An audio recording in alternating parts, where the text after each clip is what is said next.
Alrighty, my cute little chicken nuggets, let's talk about portrait painting practice. So we are going to be painting. If you're looking for the colored pencil video, check the other one. So we're gonna do painting first. So you wanna grab a brush, you wanna grab some water, and you wanna get your range of paints. So I just made a giant water drop. Hello. All right, so I'm gonna start by figuring out where my highlight, my midtones, and my shadows are. So I got my brush right here. So my highlight, because I am very poorly melanated, is the super brightest peach that you can find. Then I'm gonna rinse my brush off in the water before I pick up the other peach, which is slightly darker. Then I have mid-tone dark right here. Ooh, I got a little too much water in that one. I forgot to get a paper towel to work with. And then rinse my brush off again. Get rid of my excess water. And then here is my darkest shadow. Notice it's not that dark because I am a very, very pale individual. So if you have more melanin in your skin, your highlight might actually be this color right here, and then you move on down to your darker tones. So what we're gonna do is practice in our own skin tone. So I got mine super light. Yours might start right here and get darker as you go along. Alrighty, so first thing we're gonna do is figure out where our shadows are. Usually our light source is above whatever object we're painting, and then our shadow is on the opposite side. So what I like to do is start with my shadow first, actually. Get a nice clean brush. So here's my shadow color. Now you want your shadow to follow the contour of your shape. What I mean is you shouldn't be painting straight across like this. It doesn't look very natural. Instead, what you want to do is follow the contour of your shape. Like that. See how it follows the edge right there? And then I'm going to have a little bit of shadow right here. Then I'm going to rinse my brush off.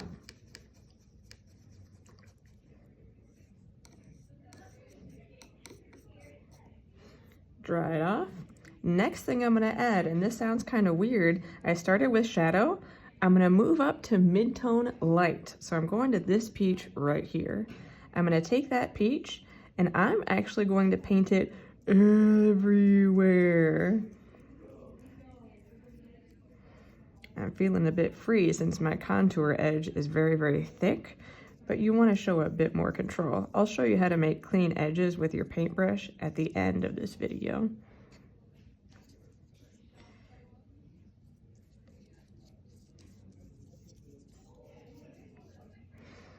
One of the key things with painting is, and I see this a lot with kids, is they get really close to the color, but they don't overlap it. One of the keys to having realistic artwork with both colored pencil and painting is to be sure you overlap your colors.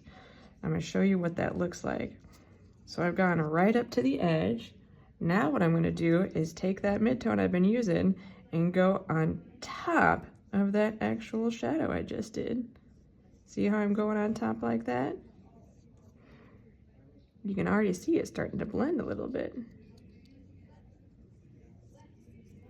Okay. Usually I'd let this dry for about 5 minutes before moving on, but I'm gonna save my drying time for having one complete layer of light, medium, and dark. I dry my brush off. I don't want too much water. I'm gonna grab my highlight, my lightest peach, and I'm gonna put my highlight closest to my white right here. So here's where my highlight's gonna go. Maybe a little highlight right here. Okay? Now what I'm gonna do right now is let my layer dry. If I don't let it dry, what's gonna happen is that it's gonna, if I go back on top to try and blend it out or anything, any dry brushing, I'm gonna take away all that work that I just put into it. It's gonna start ruining my canvas, ruining my paper. I need to let it dry before I go back into it. What I'm gonna do right now while that's drying a little bit is I'm gonna show you how to make crisp, clean edges. So number one, you want a nice clean brush. I'm gonna do my crisp, clean edge with this color right here because I have a lot of it. Actually, I'll do the shadow since you can see it better. So here's what I normally see with one artist trying to do an edge. They have their brush straight up and down, and then they do these little pick up, pick up, pick up, pick up things. Or they try to do it like this. And it really makes these fuzzy, unclean edges. What I want to do is get enough paint on there that there's something to move around on my brush. I want to be at an angle.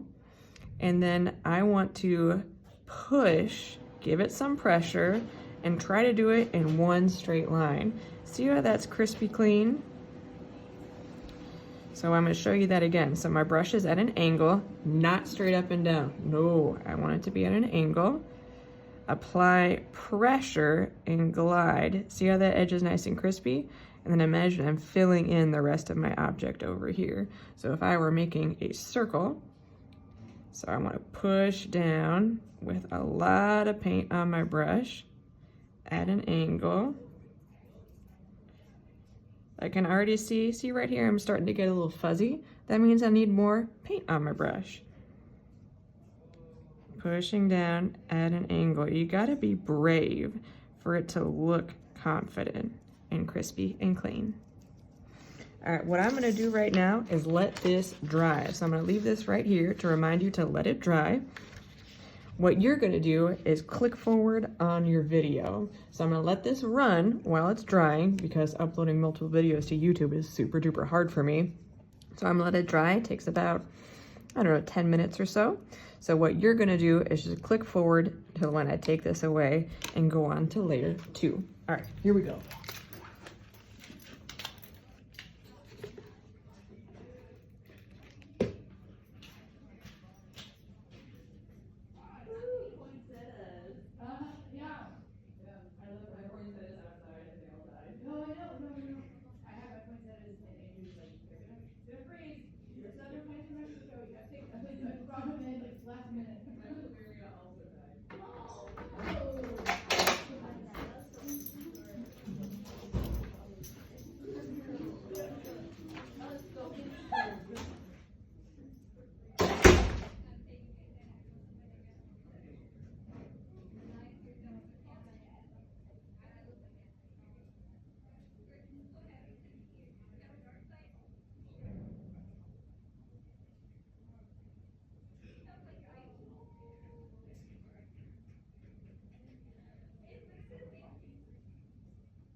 right, cuties, we are back. I let it dry for about 10 minutes. We're about there.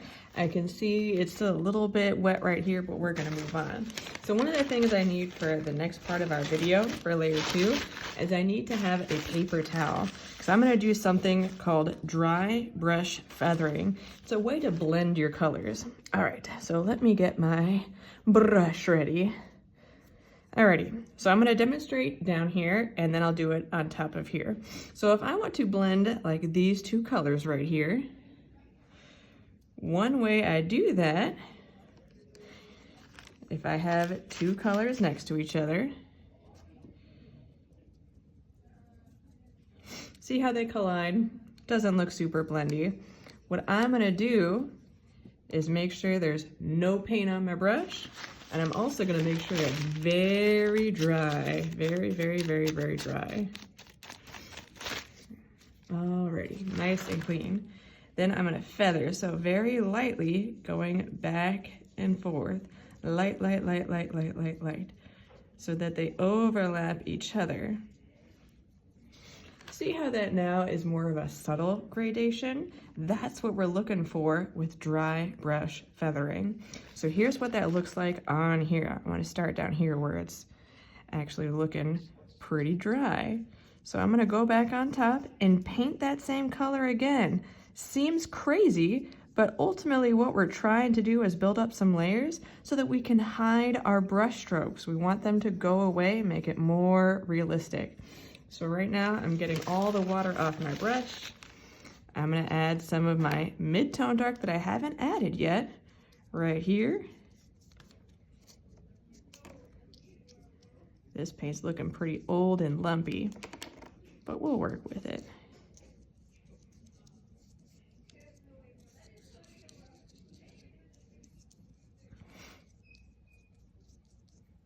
Alrighty. Dry it off.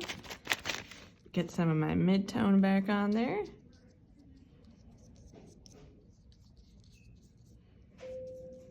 Okay.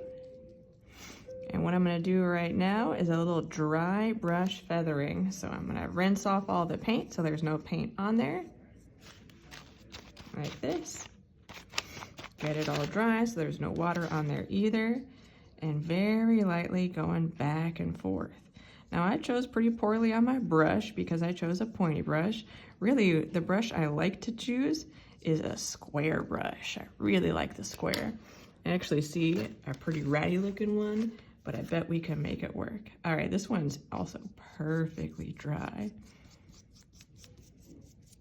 See how it's already starting to look a lot softer? This is dry brushing. Helps to blend it together, gets rid of your brush strokes. Already a lot smoother on there, my transition from my shadow to my highlight. I still need to do it on my highlight too.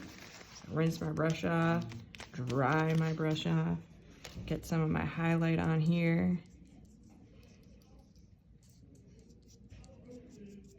And I'm gonna overlap, and I'm just gonna keep going.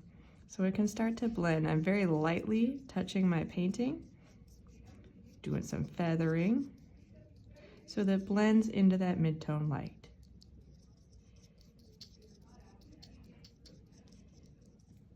I might pick up some of my mid-tone light. So here I'm avoiding water a lot. If I put water, it tends to make it really runny and not super smooth. So I want to make it as smooth as I can. Dry brush feathering means I'm like barely touching the papers. Yeah, not a lot of paint's getting on there as I'm doing that. That's what I mean by feathering. Barely touching the paper. And I'm moving in the contoured shape I want, not straight across. Straight across, doesn't look very natural. We want it to look more organic looking like this.